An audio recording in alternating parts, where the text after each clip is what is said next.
So here I would like to give you a technique today to help you understand what self-awareness means and what it will do to you. This technique I have drawn from Taittiriya Upanishad. It is called Bhruguvalli commonly. It is actually it's a vidya. Vidya means a kind of a meditation technique which takes you to the knowledge of the self, which awakens you to full consciousness, what we are discussing just now.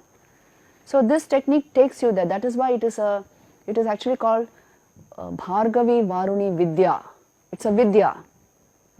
So let's discuss this briefly here to make you more and more conscious and aware within what is required and what it will lead to. See, it starts like this. This portion starts like this. There is this young sage called Bhrigu. It's a story, so you'll enjoy it. This Bhrigu Rishi, he's a young man. His father is Varuna. He's also a Rishi. And this young man goes to his father and says, I want to know this Brahman, what you are constantly talking about, the substratum behind this world of manifestation, the one unchanging reality which I am, which is the real I. I want to know this. How do I go towards this knowledge? How do I know who I am?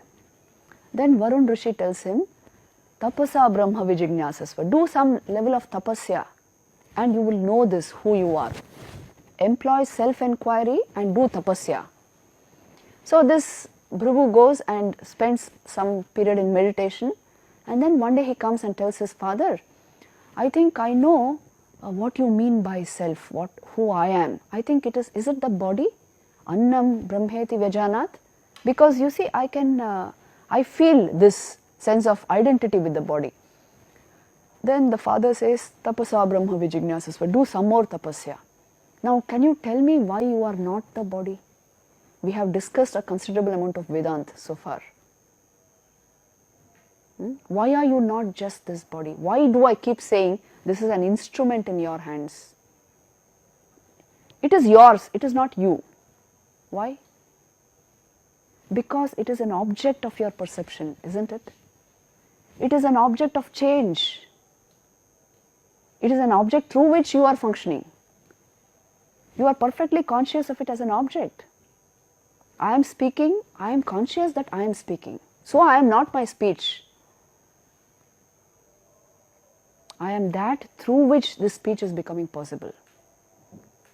This is the standpoint. Please see this. Anything which is an object of your perception cannot be you. It is yours, but your speech is yours, but it is not you. You are that which is using the medium of speech to express something. You are that which is using the medium of the body to function in this world. So you are not merely the body. So go and do some more tapasya and find out who you are, the father says. And Bhrigu goes and does some more tapasya. Then he comes and says, Father, I think a little more I have understood. Pranam Brahmeti Vyajanat. This prana, the vital energy in me, is that Brahman? Is that the real I? And then the father says, no, my son, go back to your meditation. Now, why are you not the pranic energy merely, the vital energy? Because that also has movement, that has change. That is also an object of your perception. You can feel the pranic energy within you, your vitality. That increases, that can decrease also. That changes, so that cannot be you. Then he asks him to again go and meditate. After some time, Bhrigu comes and says, Mano Brahmeti Vyajanat. Is the mind me? See, this is the condition of most people. They think that they are mind, nothing more than that. But the father again says, no. Why are you not your mind? Can you perceive your mind? Do you know what is happening in your mind? You can know, isn't it? Your thoughts. See, what is memory but the recognition of your thoughts of the past? So you can know your mind. If you can know something as an object of perception, it can't be you. Again, your mind, sometimes it is in full bloom. Sometimes it has become dim.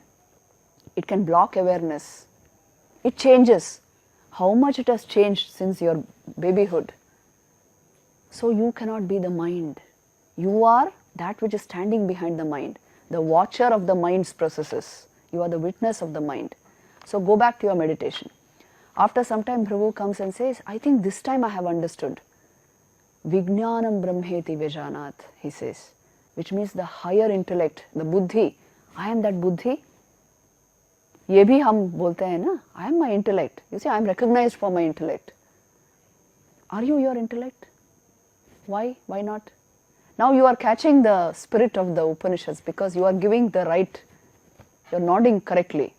Why are you not your buddhi merely? You can sharpen it, you can hone it, you can also unsharpen it. You can make it blunt. It is changing. And you again perceive your intellect as an object. So you are not merely your intellect. Then again he goes back to his meditation. After some time he comes and says, Anandam Brahmeti Vyajanat. I think that Anandamay Kosh, the causal body it is called, through which streams out the light of the Atman. That is me. And then the father says, you have come very close to the source of your being. Now at this point, if you ask yourself, who is it who is feeling this Anand? Who is it who is feeling this streaming out of consciousness into the body mind? You will come to the core essence of your personality. And this is how Bhrigu Rishi, just through self-enquiry and meditation, plunged into self-knowledge, into the Atman, and came to know that he is that consciousness which is enlivening this entire apparatus. He is functioning through it, but he is totally apart from it. He is of the nature of existence, consciousness, bliss. He is the very source of that mental awareness through which he is studying all this. He is nothing but an image of Brahman, what he is worshipping. He is nothing but that in the form of the Atman, pure consciousness, and that is actually illumining all aspects of his personality. And what comes out of this knowledge, this also this Upanishad will tell you, Annavan Annado Bhavati, which means due to this understanding, Bhrigu developed a very healthy physical system. Annavan Annado Bhavati actually means this, that he developed great health. Because I am telling you, if the light of awareness is made to stream unobstructed in the body, it results in health. The science of Ayurveda will tell you this. If you block pranic energy, vitality is nothing but an aspect of your awareness, the physical aspect of your awareness. That's why if you commit pran, you develop a higher awareness. So, if you actually allow awareness to flow unobstructed in your system, it results in health. And if you allow it to flow unobstructed in your mind, it results in mental awareness, great mental awareness, where you can actually see thoughts objectively, so you can handle them. Annavan Annado Bhavati, Mahan Bhavati, he becomes great naturally. Prajaya, Pashubhi, Praja here is like-minded. It doesn't essentially mean children, it means like-minded, great minds will come to you. Pashubhi, Pashu was a measure of wealth, great wealth will come to you. Brahma Varchasena, by your Brahma Varchas, by the tej of your personality, by the light in your personality, and Mahan Kirtya, great fame will be yours due to this. If the self is brought into full manifestation, you see Vivekananda says this in so many ways he has put this. Call upon the sleeping soul and see how it awakens, he says. Power will come, glory will come, goodness will come, purity will come, all that is excellent will come once the soul is aroused to self-conscious activity. This is what they are trying to tell you in the Upanishads. You awaken to the reality, the body-mind complex will be taken care of.